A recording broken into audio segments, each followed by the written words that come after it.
अरे निकम्मो, कभी तो कुछ सही से कर लिया करो। चोरी करने भेजता हूँ वो भी सही से नहीं करते हो। ऐसे तो हमारा खौफ ही खत्म हो जाएगा इस शहर में।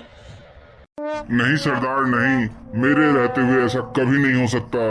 मेरे रहते हुए आपका खौफ कभी खत्म नहीं होगा। पिछले चोरी में भी मैंने पूरी जान लगा दी थी, जान। वो तो रिक्शा पंचर हो गया तो मैंने रिक्शे वाले को बोला कि चोरी के बाद मैं तुम्हें पैसे दूंगा, तो मालूम नहीं उसे कैसे पता चल गया कि मैं चोरी करने जा रहा हूँ। और उसके बाद अगल बगल के लोग आके मुझे इतना मारे कि मैं क्या बताऊं। सरदार, ये कल्लू कालिया तो है ही बिल्कुल निकम्मा। कुछ नहीं हो सकता इससे। पिछले चोरी में मैंने पूरा सामान इकट्ठा कर लिया था और उसमें खाने पीने की इतनी सारी चीजें थी। वो तो मैं थोड़ा सा खा लिया उसमें से और मुझे नींद आ गई। पता नहीं उसके बाद जब नींद खुली तो वो लोग कहाँ से आ गए थे और उन लोगों ने मुझे पकड़ के इतना कूट दिया कि मैं फिर क्या बताऊं। सरदार, आप इस कल्लू कालिया और एकम इक्का की बात कभी मत सुनना। ये दोनों तो हैं ही निकम्मे, इनसे कुछ नहीं हो सकता। मैं बताता हूँ मैंने क्या किया पिछली चोरी में। मैं एक सुनार की दुकान में गया और सारे गहने चोरी किए, एक पोटली में बांधा और रोड पे आ गया। रोड पे आके मैंने एक गाड़ी वाले से लिफ्ट मांगा। उसने गाड़ी रोकी, मैं गाड़ी में आराम से बैठा। लेकिन बाद में मैंने देखा कि वो तो पुलिस की गाड़ी थी।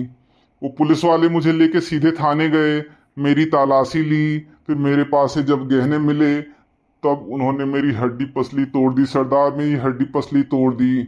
अगर वो कोई और गाड़ी वाला होता ना तब तो मैं सारा माल ले आया होता। लेकिन क्या करूं, मेरी किस्मत ही ऐसी है। वो गाड़ी वाला पुलिस वाला निकला और उसने मुझे थाने ले जा करके मेरी हड्डी पसली तोड़ डाली बिल्कुल। चुप करो निकम्मो, चुप करो। तुम लोगों से कुछ नहीं हो सकता। अब मेरी बात ध्यान से सुनो। हमारे पास खाने के लिए भी कुछ नहीं बचा है। जाओ जाके कुछ खाने का सामान तो चोरी करके लाओ, कम से कम कि आज रात कुछ खा के सो सकें। सरदार, मैं तो बाहर भंडारे से खा के आया हूँ, मुझे भूख नहीं लगी। मैं भी होटल वाले को आपका डर दिखा के भरपेट खाना खाया हूँ सरदार। मैं भी एक खाना डिलीवर करने वाले से खाना छीन के खा लिया हूँ सरदार, मुझे भी भूख नहीं है। तो आप अपना देख लो सरदार, क्या खाना है, हम तो चले सोने। अरे निकम्मो, मैं तुम्हारा सरदार हूँ सरदार। मैं भूखा सोऊंगा और तुम सब खाना खा के सोओगे, तुम्हें अच्छा लगेगा क्या? हाँ सरदार, उतना बुरा भी नहीं लगेगा। हाँ सरदार, थोड़ा बुरा भी लग जाएगा तो क्या फर्क पड़ता है। अभी रात में आपके लिए खाना लाने कौन जाएगा। हमारा तो पेट भर गया, हम तो सोने जा रहे अब।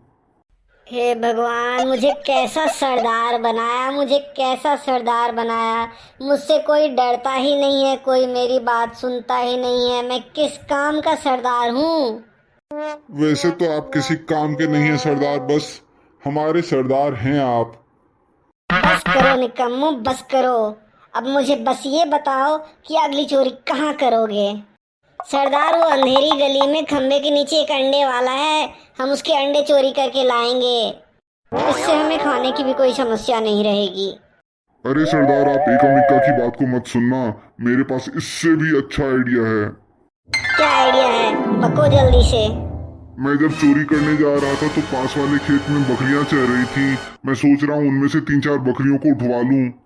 हे भगवान, हे भगवान, ऐसी ऐसी छोटी सोच रखते हो। कैसे बड़े चोर बनोगे तुम लोग, कैसे बड़े चोर बनोगे? हाँ सरदार, हाँ बिल्कुल सही कह रहे हो आप। इन लोगों की तो सोच ही छोटी है। मैं बताता हूँ और देखना मेरा सोच कितना बड़ा है। हम क्यों बकरी चोरी करें, फिर उस बकरी को खिलाओ और उसको घुमाओ और फिर उससे दूध निकालो। तो इससे अच्छा तो है कि हम दूध वाले से दूध की ही चोरी कर लें।